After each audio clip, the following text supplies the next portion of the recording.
우리 역사상, 우리 인류의 역사상 4명의 위대한 성인을 가리켜서 4대 성인이라고 하는데요. 소크라테스, 예수, 석가모니, 공자를 가리켜서 4대 성인이라고 그렇게 인정해주고 있습니다. 4대 성인을 꼽는 것은 언제부터 이렇게 4대 성인을 꼽기 시작했냐 한번 살펴보니까 일본의 불교 사상가라고 할 수 있는 이노우에 엘료라고 하는 사람이 세계의 4대 성인을 꼽은 적이 있습니다. 20세기 초반의 사람이었는데요.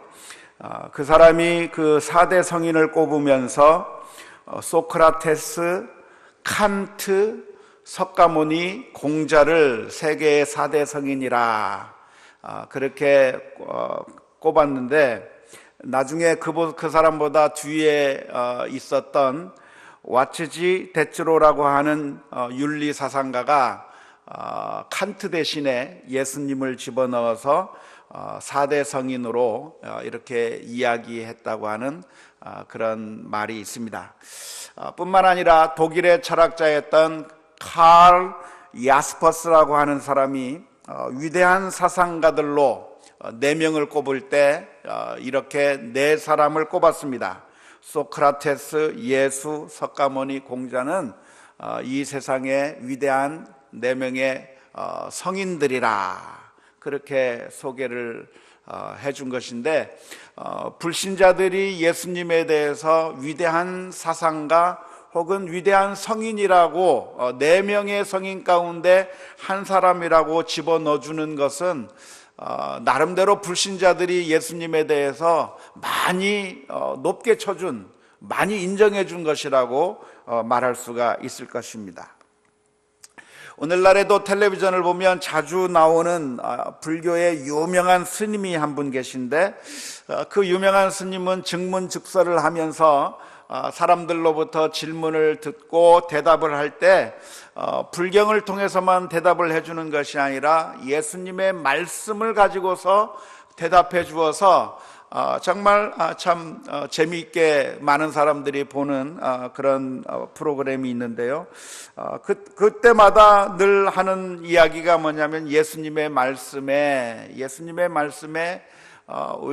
오른편 뺨을 때리면 왼편 뺨을 대라고 하지 않았느냐라고 가르치기도 하고, 오리를 가자 하면 십리를 가라고 예수님께서 말씀해 주셨다고 하는 그 이야기를 들면서 예수님이 아주 위대한 배울 만한 선생님이요 사상가라고 하는 사실을 인정해 주는 그런 이야기들을 우리가 종종 보게 됩니다.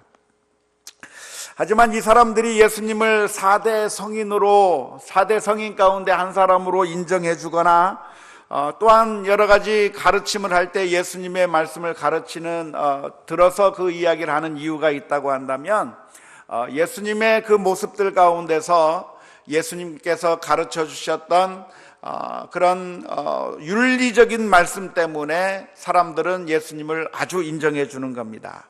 예수님이 가르쳐 주셨던 산상수훈의 말씀들을 보면 불신자들도 공감을 하고 불신자들도 정말 좋은 말씀이구나 생각되는 그런 말씀을 예수님께서 해 주셨습니다. 황금률이라고 하는 말씀을 예수님께서 해 주셨는데요, 남에게 대접을 받고자 하는 대로 너도 대접을 하라. 예수님께서 이 황금률을 말씀해 주시기 전에는 은율이라고 하는 것이 있었습니다.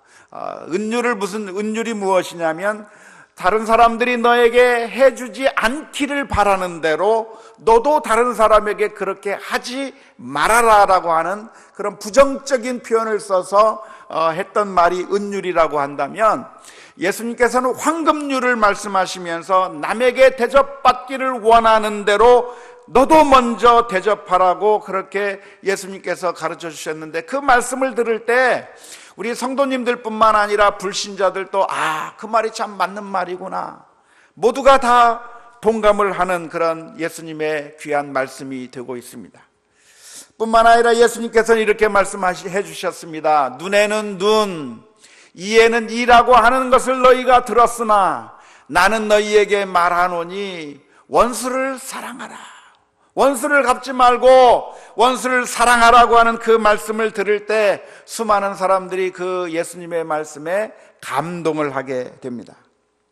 예수님께서 말씀하십니다. 오리를 가라 하면, 너로 하여금 오리를 억지로 가게 하면 그 사람과 더불어서 십리를 가주라고 하는 그 말씀을 들을 때 수많은 사람들이 고개를 끄덕끄덕거리며 예수님이야말로 위대한 사상가요, 성인의 반열에 오르는 그런 분이라고 예수님을 그렇게 높이 인정해 주는 것을 우리는 많이 보게 됩니다. 하지만 우리가 성경을 읽어보면 예수님께서는 그런 말씀만 해주신 것이 아니라 다른 말씀도 해주셨습니다.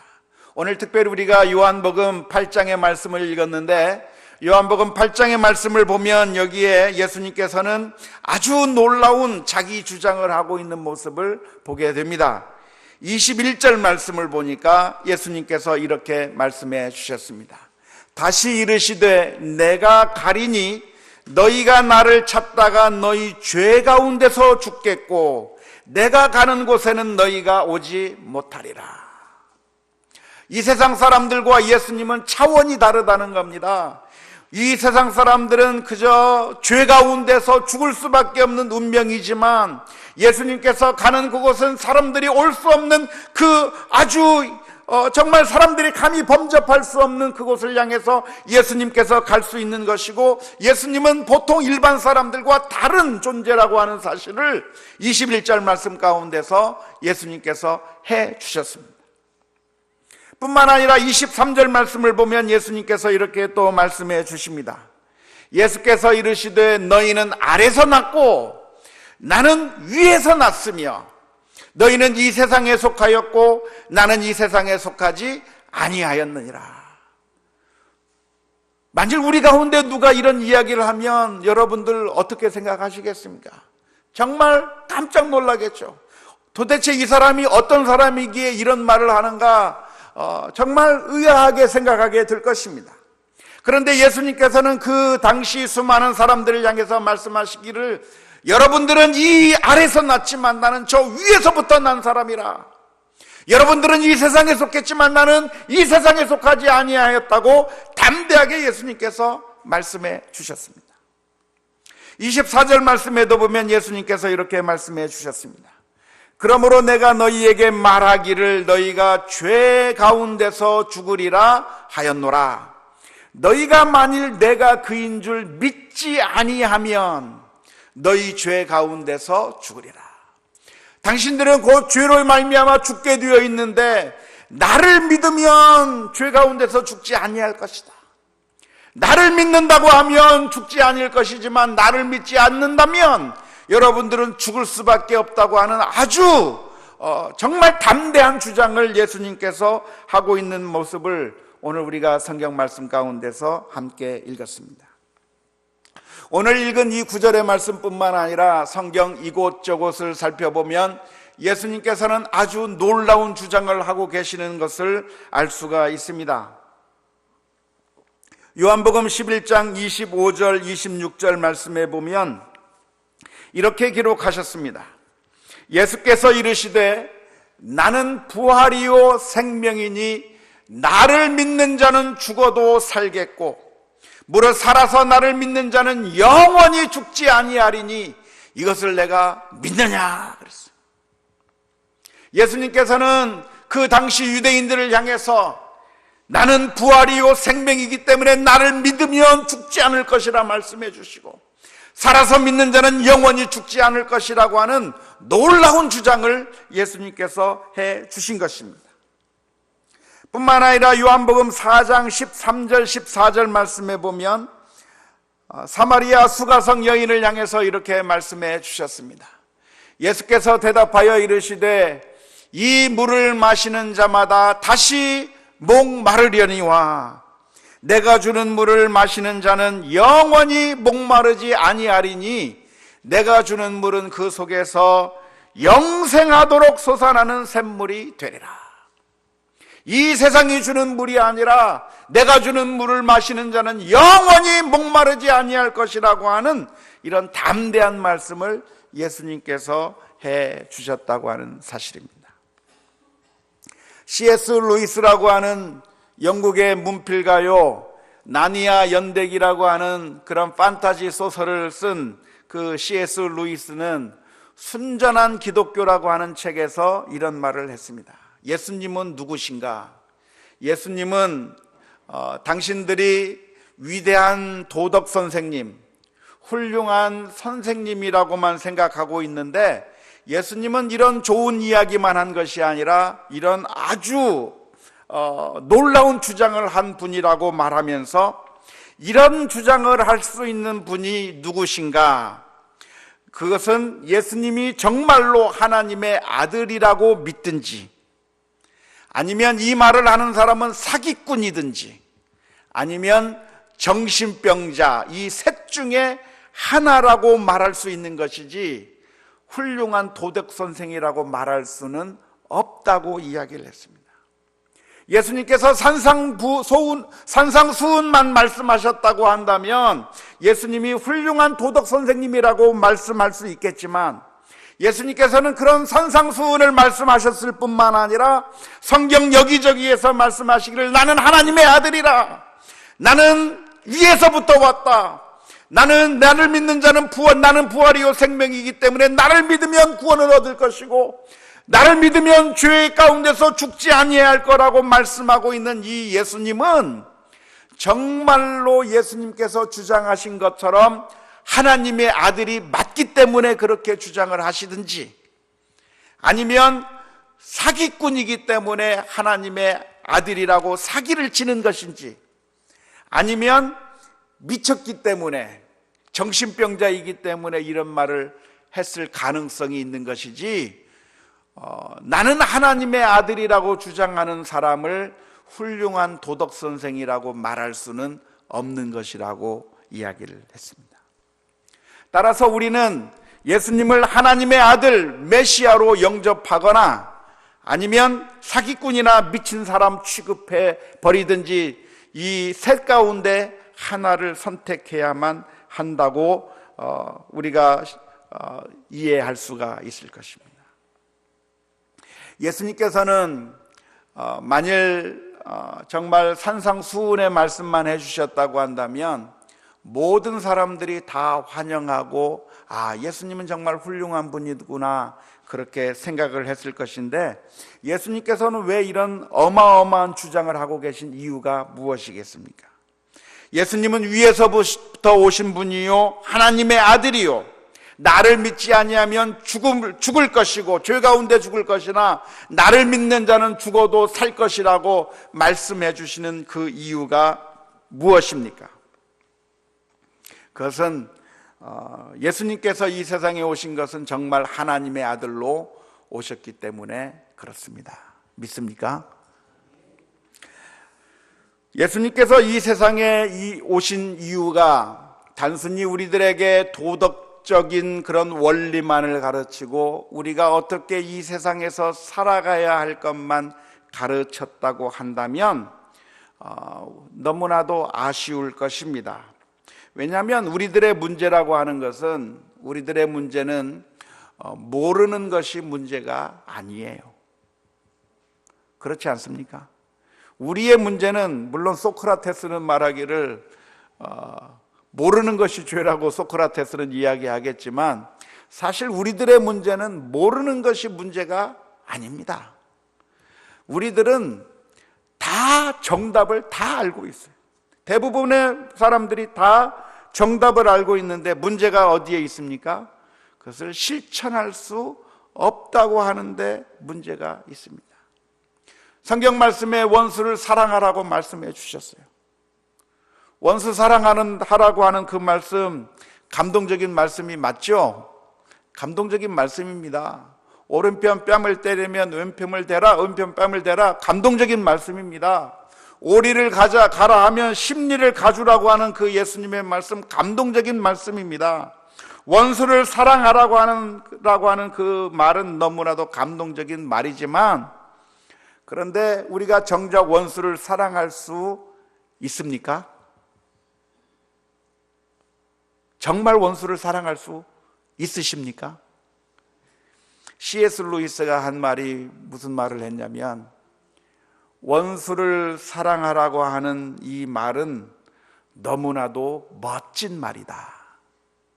실제로 내가 용서해야 될 원수가 생기기 전까지는 그랬어요. 정말 원수를 사랑하라고 하는 그 말 너무나도 좋은 말이고, 용서해야 된다고 하는 말이 너무나도 좋은 말이지만, 막상 내가 용서할 사람이 생기면 그 말 생각이 나겠습니까? 생각이 안 나겠습니까? 생각 안 나는 거예요. 우리 주변에 있는 교회들을 보세요. 교회가 둘로 나뉘어서 싸우는 교회들 있지 않습니까? 왜 그렇게 싸웁니까? 예수님의 말씀을 읽고도 왜 그 말씀대로 살지 못합니까? 우리들의 마음이 그 하나님의 말씀을 그대로 순종할 수 있는 능력이 우리들에게 없기 때문에 그래요. 우리들에게 필요한 것은 하나님의 말씀을 알려주는 것도 물론 중요하겠지만, 사실은 우리가 그것을 행할 수 있는 능력이 없기 때문에, 그래서 예수님께서 이 세상에 오신 것입니다. 이 세상에 오셔서 우리의 연약함을 지고 십자가 위에서 못 박혀 죽으심으로 말미암아 우리가 할 수 없는 그것을 주님께서 우리의 죄를 용서해 주시고 하나님의 자녀 삼아 주시고, 그래서 구원받게 해주신 것, 이것이 바로 예수님께서 이 세상에 그냥 도덕 선생으로만 오신 선생으로만 오시지 않고 우리들의 구세주로, 하나님의 아들로 이 세상에 오신 이유가 바로 거기에 있다고 하는 사실을 믿을 수 있기를 주님의 이름으로 축원합니다. 놀라운 것은 이 예수님의 말씀을 듣고 많은 사람들이 믿었다고 오늘 본문의 말씀에 기록하고 있습니다. 지난 시간에는 바리새인들이 예수님의 말을 들을 때 믿지 않았다고 그랬습니다. 그들은 받아들이지 않았지만 오늘은 수많은 사람들이 예수님의 그 말씀을 듣고 예수님을 믿고 받아들였습니다. 이것이 얼마나 큰 축복인지 모릅니다. 오늘 저와 여러분들도 예수 그리스도를 영접하고 하나님의 말씀을 읽을 때, 또 하나님의 말씀을 우리가 들을 때 그 말씀을 우리들의 마음 가운데서 거부하는 것이 아니라 아멘으로 순종하고 영접하면서 주님의 말씀에 순종하고 믿을 수 있는 그런 우리 모두가 다 될 수 있기를 주님의 이름으로 축원합니다.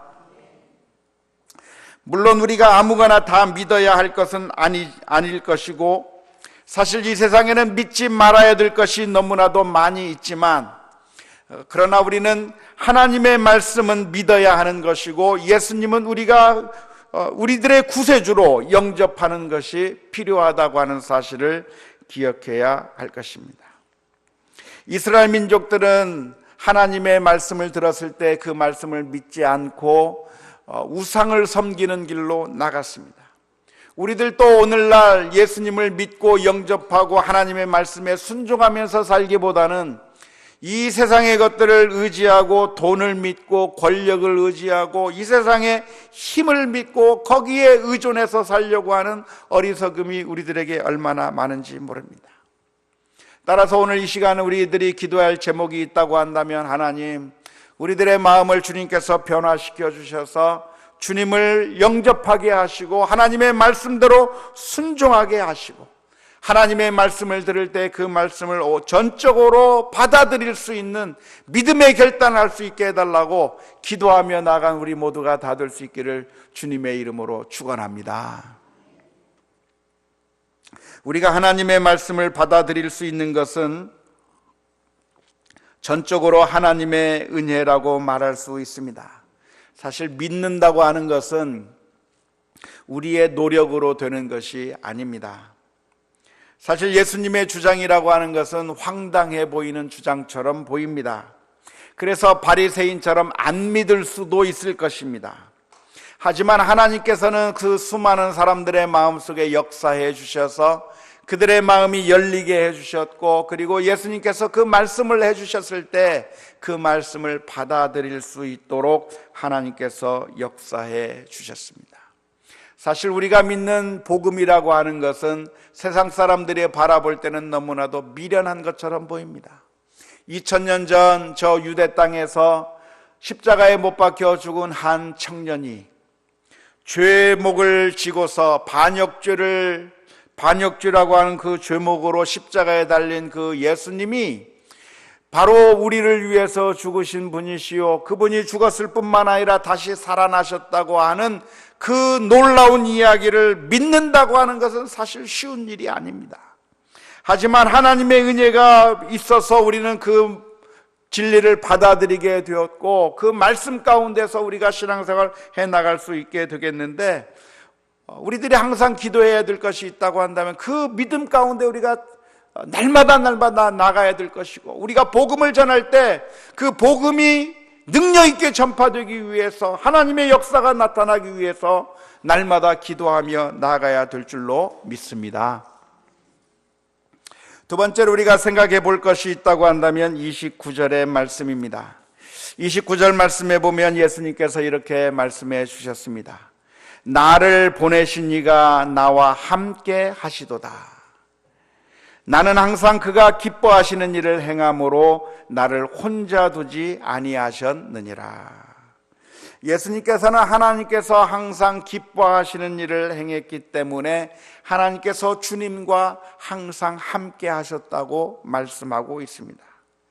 삼위일체 되신 우리 하나님께서 조화를 이루며 항상 동행해 주셨는데, 하나님께서 원하시는, 기뻐하시는 일을 행했고, 그래서 하나님께서는 예수님과 늘 동행했다고 하는 그 표현이 29절의 말씀 가운데 있습니다.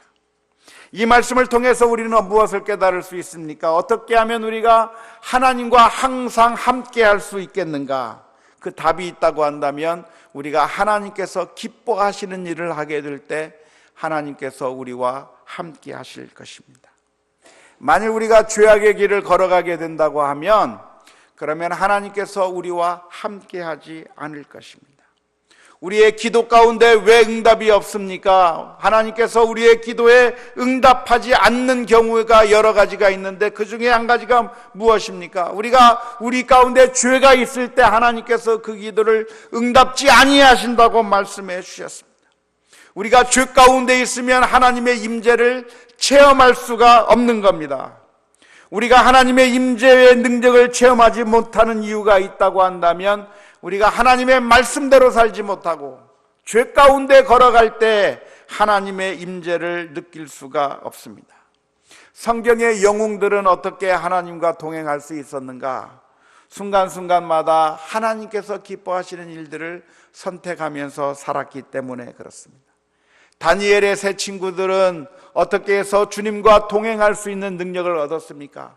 우상을 향해서 경배하라고 하는 그 명령을 받았을 때 차라리 죽을지언정 우상에게 경배하지 않겠다고 하나님께서 원하시는 대답을 하는 겁니다. 그래서 그들은 풀무불 가운데 던져졌는데 그들만 외롭게 그 풀무불 가운데 들어간 것이 아니라 그 가운데 하나님께서 인자 같은 이가 그들과 함께 계셨다고 성경은 기록하고 있는 것입니다. 만일 다니엘의 세 친구들이 우상에게 절했다고 한다면 하나님께서 동행하시는 그 놀라운 은혜를 체험할 수가 없었을 것입니다. 왜 오늘 우리들에게 기적이 나타나지 않는가? 왜 오늘날 하나님께서 우리와 함께하지 아니하시는가? 그것은 결단의 순간에 우리가 하나님께서 기뻐하시는 일을 선택하는 것이 아니라 죄악의 길을 선택하게 될 때에 하나님께서 우리와 함께하지 않게 된다고 하는 사실입니다. 물론 하나님께서는 우리가 항상 원하는 방식으로 행하시는 것은 아니지만 그래서 풀무불에서 항상 건져주시는 것은 아니겠지만 하나님께서 우리와 임재하시는 방식을 우리는 어떤 식으로든 느끼고 체험하게 될 것입니다.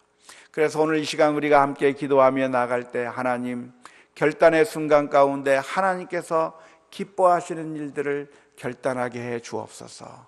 하나님 앞에 기도하며 나아가는 우리 모두가 다 될 수 있기를 주님의 이름으로 축원합니다. 우리 함께